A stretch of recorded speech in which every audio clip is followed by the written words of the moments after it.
Hello viewers, কেমন আছো সবাই? আশা করছি সবাই ভালো আছো। আজকে আমি দেখাবো বর্গভীমার মন্দিরে প্রসাদ খাওয়ানোর ডিটেলস।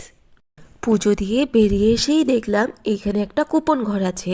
এখান থেকে কুপন কাটলে তবেই প্রসাদ গ্রহণের সুযোগ পাবে।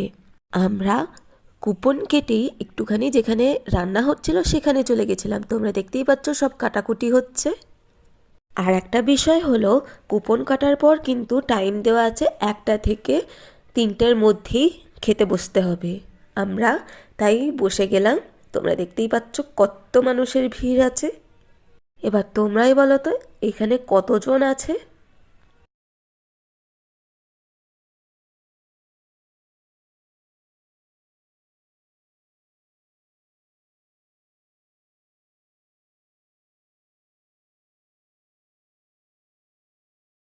সবাইকে অলরেডি ভোগ গ্রহণের জন্য পাতা গ্লাসের ব্যবস্থা করে দেওয়া হয়েছে।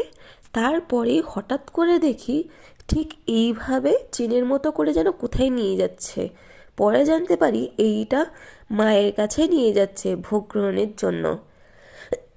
প্রথমে নুন লেবু দেওয়ার পর এই রকম আলু ভাজা দিয়ে গেল। মায়ের প্রসাদে প্রথমে আলু ভাজা, তারপরে ভাত দিল, তারপরেই আসছে দেখছো শুক্তো, তারপরে দিল ডাল, তারপরে আবার দেখলাম মাছও দিয়ে গেল। পরের ভিডিওতে আমি হলদিয়ার রাজবাড়ি দেখাবো। আজকে এইটুকুই, চলো টাটা।